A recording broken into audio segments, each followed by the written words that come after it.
Karnataka, Telangana, and Kerala. The rest of the states don't have an examiner of electronic evidence. And therefore, under this point of view, under Section 45 or under Section 45A of the Indian Evidence Act, an examiner of electronic evidence is not quantified or nor can be justified, and not under the Section 293 of the CRPC. Therefore, this is a big question which is there as far as relevancy or the authenticity of the electronic evidence is concerned. The Section 45, the Indian Evidence Act, opinion of experts, no examiner of electronic evidence is covered in this. Section 45A, not covered in this. In fact, you have got handwriting experts, you have got a medical experts, doctors, DNA, medical forensics, but never an examiner of electronic evidence will be referred as far as the Section 45A is concerned. Examiner of electronic evidence is only governed under Section 79A, that is central government to notify examiner of electronic evidence, and apna deshat there are 6 states which has got the electronic examiner labs. The rest of the states still don't have the examiner of electronic evidence in their respective states. The appreciation of digital evidence, how it has to be appreciated. I'm sure everybody knows about Section 65 certificate. Now I think I keep this question to you. Whether for appreciation of electronic evidence is Section 65B certificate is only the relevant option? Not so. One of them, but not the only relevant option to be taken, unless and until the evidence is being quantified as quality in nature. Well, under this Section 65B, the parameters, what are the parameters to be fulfilled? Then only this evidence could be appreciated in the court of law. The following points are necessary: that the information contained in the hard disk, क्या mobile phone मध्ये पण memory card है, I will just replace this memory card as a hard disk. कारण mobile phone also falls under the gamut of a computer, and there is a case law which is there under this particular definition. So the information contained in the memory card or the hard disk of the mentioned electronic device माझ्याकडे हा mobile phone, was regularly recorded into them in the ordinary course of activity. ठीक है, it's okay.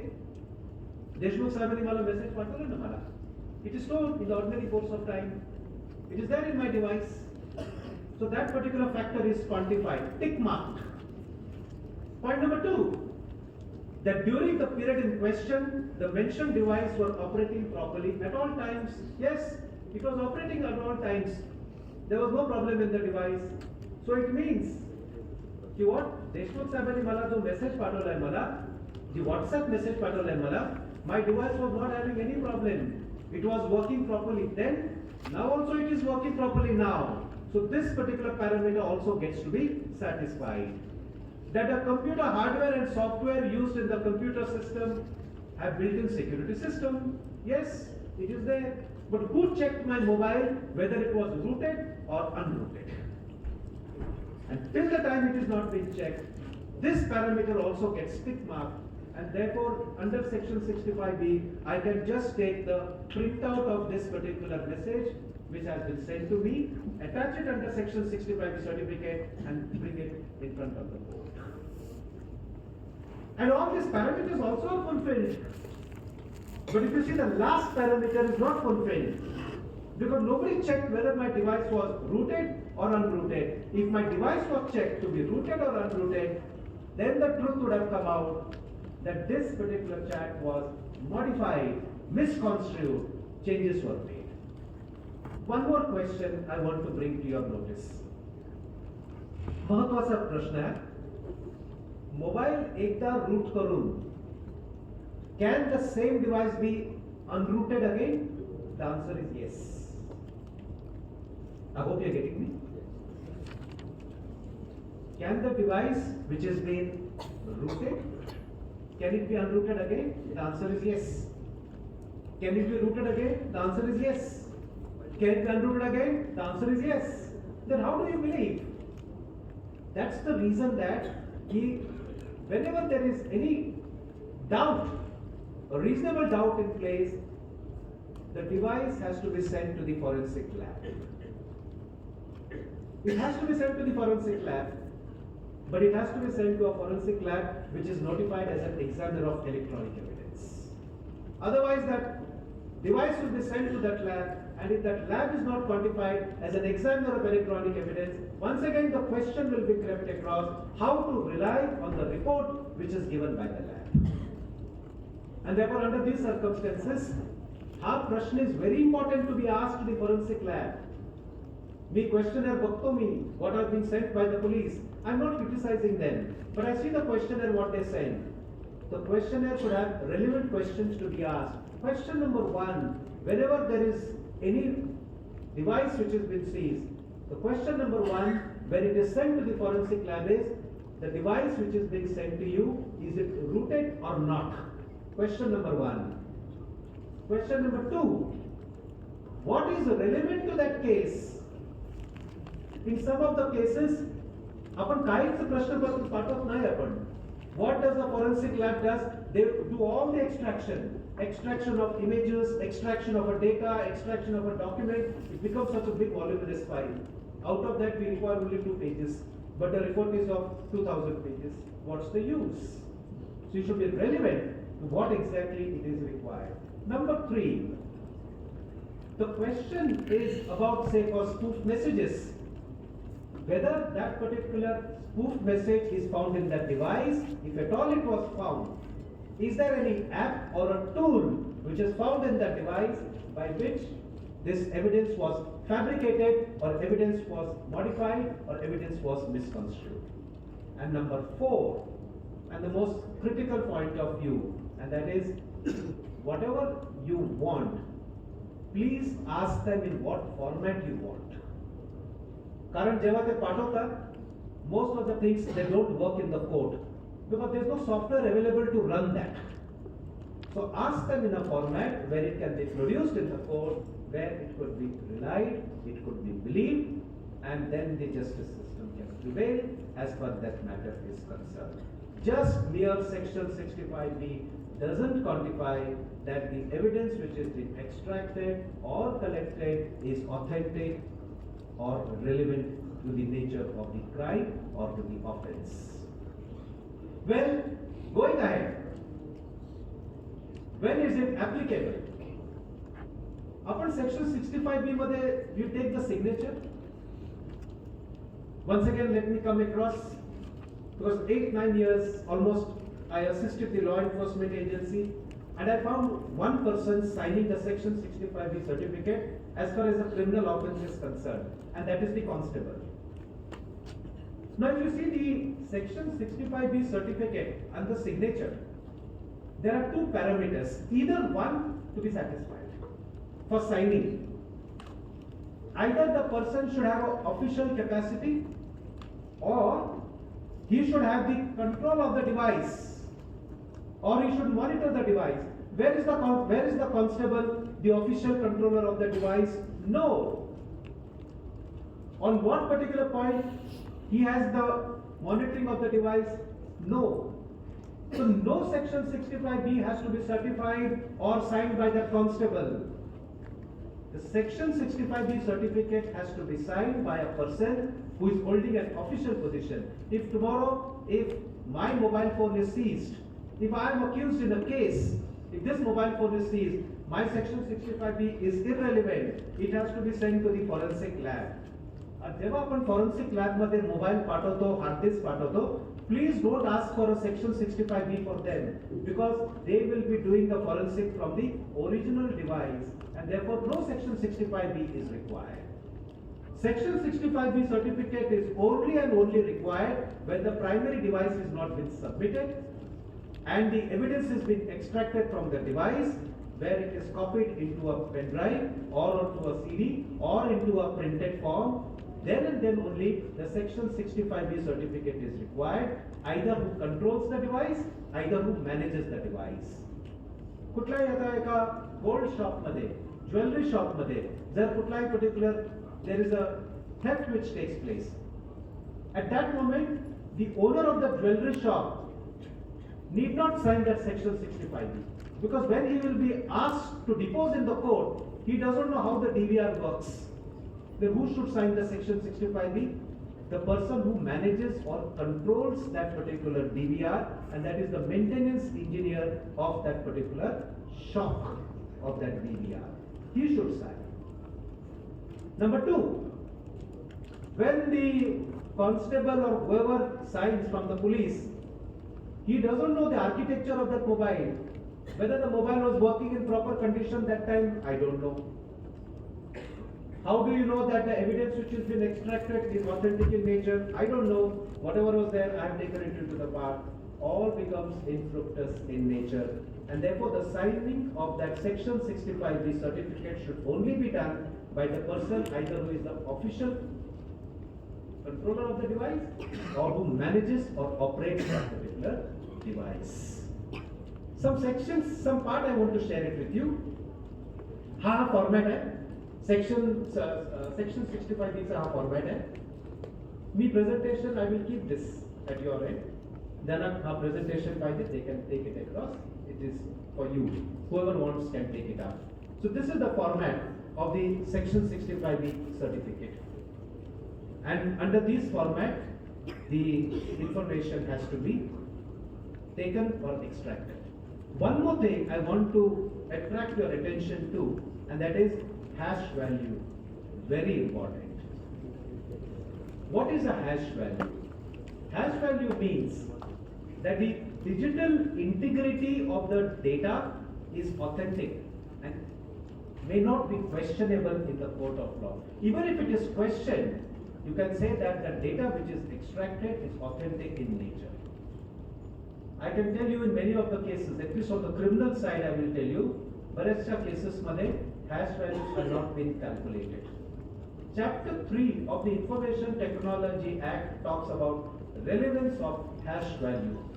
And the relevance of the hash value says that the data which is being extracted from this device, copied into a pen drive, and a hash value being calculated means that the data which was there in the primary device, now copied in the secondary device, is a cloned copy, is an image copy, and not a tampered one. Therefore, hash value is very important as far as electronic device extraction is concerned. Cases where section 65B was not given, but evidence was considered in the High Court of Delhi.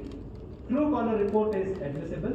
Well, Justice Muralidhar Sahib, he was in the Delhi High Court then, and on many occasions I had the privilege that he was the moderator of my session. And let me tell you, one of the session I was talking about true caller, and Justice Muralidhar Sahib was so complacent in the part that he said that I used to believe that whatever the data is there in the true caller is authentic, but now I realize that true caller data is no more authentic in nature. What I mean to say across to you is that you have rulings where the section 65B was not given, but the evidence was considered from the True Caller Act. No, True Caller Act cannot be taken as a gospel truth that phone directory is authentic in nature.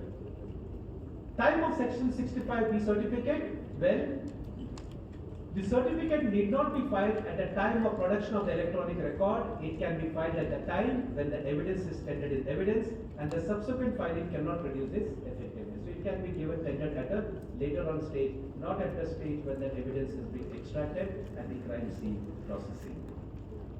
Production of a fresh certificate. At the time of filing of electronic records, certificate under section 65B was not filed. The learned trial judge by order allowed application of plaintiffs to produce a fresh certificate. The issue of admissibility was kept open at the stage of final hearing, and thus emails were neither discarded or nor admitted as evidence point of view. Person competent to produce the certificate. Sign the certificate. And you have Shraddha Shipping Company versus Aditya Trading Company decided on 25/11/2014 in the High Court of Bombay. Certificate under section 65B of the Evidence Act must be signed by a person occupying a responsible official position in relation to the operation of the relevant device or the management of the relevant device, whichever is appropriate, so that the electronic record produced can be taken as an admissible one. Hence, private consultant with no responsible official position and no free access to computer cannot issue a section 65B certificate. पुण्यामध्ये झाली होती आता एक matter. One of the experts went to the Pune cyber cell, and the investigating officer was telling the cyber expert, "You signed the section 65B certificate. How can he sign?" He called me up because I'm not owner of the device, nor I'm controlling the device. So as a result, I cannot sign the section 65B, and there is a case law which is prevalent to this particular matter, which is there on record. Electronic evidence as primary evidence, no certificate required. There upon primary evidence, a primary device, if you are submitting it, then no section 65B is required. Section 65B is required only when a copy is being made, the original device is not being submitted, only then the section 65B certificate would be required, otherwise not. Mobile phone falls under the definition of a computer. Well, I just mentioned to you, in Syed Assafuddin versus the state of Andhra Pradesh, decided on 29 July 2005, the judgment examines how a cell phone works and compares it to the definition of a computer and computer network.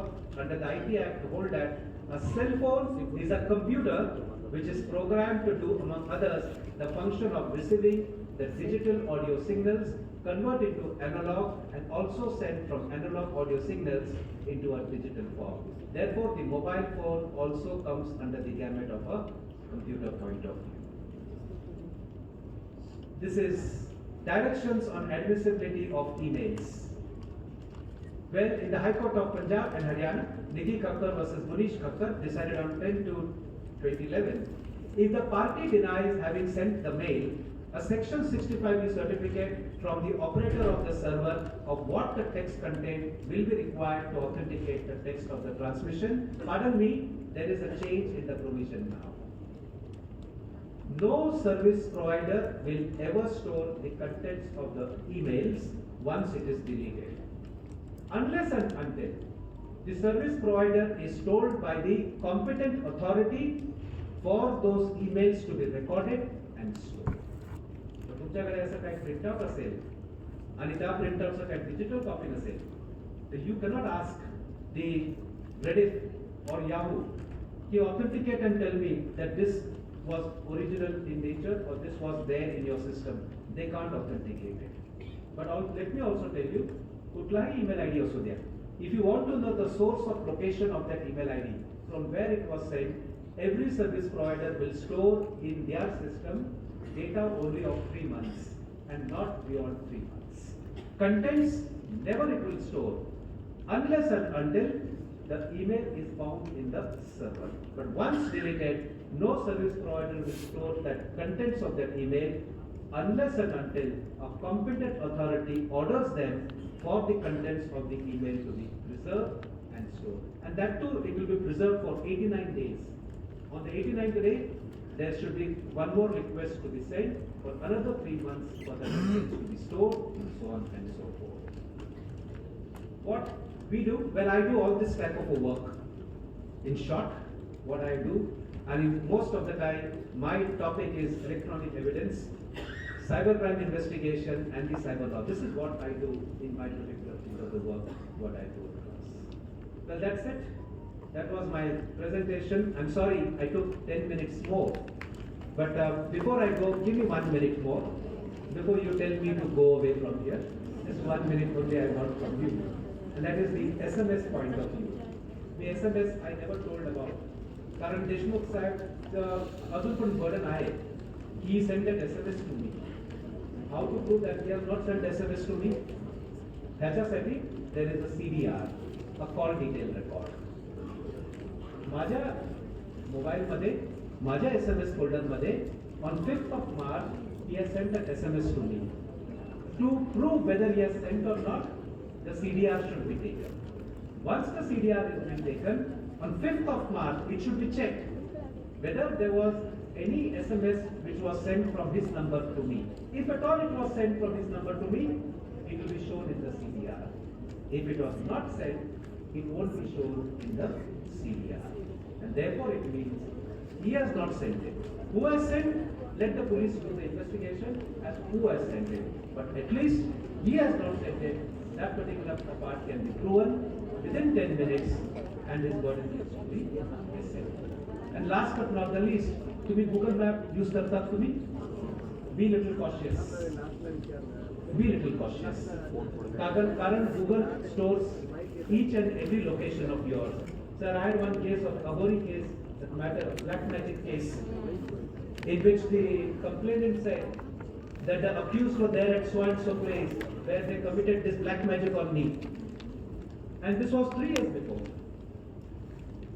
Service provider will store the CDR up to 2 years, not beyond 2 years. But if you ask me the hidden truth, every service provider will have the CDR stored in their server for up to 10 years. If you ask me the truth behind it. But as for the provision, it is up to 2 years they have to store the CDR. Now this was a matter which happened 3 years before. Now how to know? You know, it's a very simple thing. तुमचा mobile फोनचा जेव्हा location on असतं, तुम्ही जेव्हा Google map पण use करत नाही तुम्ही, पण while your location is on, जेव्हा तुम्ही कुठलाही सर्च करतात तुम्ही, की I want to know where is a multiplex in Yavatmal. So that particular search is connected to the location from where you are searching. So that was a very interesting case I had just few days before in Pune. And so the accused was saying, no, we were not there. It's a frivolous case. So the mobile phone was then taken, and then from there the location coordinates were checked. Fortunately, one of the accused happened to be a youngster. She used to keep the mobile location on all the 24 hours. Not necessarily means that using Google Maps all the 24 hours. So on that particular day, when the complainant said, at so and so place, such and such thing, black magic was done, on that particular day, she did a Google search of a McDonald's outlet in Pune, in Srihangat Road, and that record was found. And the place from where the complainant says, and the place where she did a search of that particular McDonald's outlet was a distance of more than 35 kilometers. Are you getting me? So to the CDR, they don't rely as a gospel truth. You have got many gospel truths where you can reveal from the Google location coordinates also. So rely on a good part of it, which may be useful in the investigation point of view as far as knowing the location coordinates are concerned. So I think, now thank you very much. You have a question? Yes, go ahead please. Sir, I can take the mic. Without mic also I can speak. You can speak? Yes. So my concern is regarding the crypto. If you have the mic, everybody can listen to you. Otherwise, only few of us can listen to you.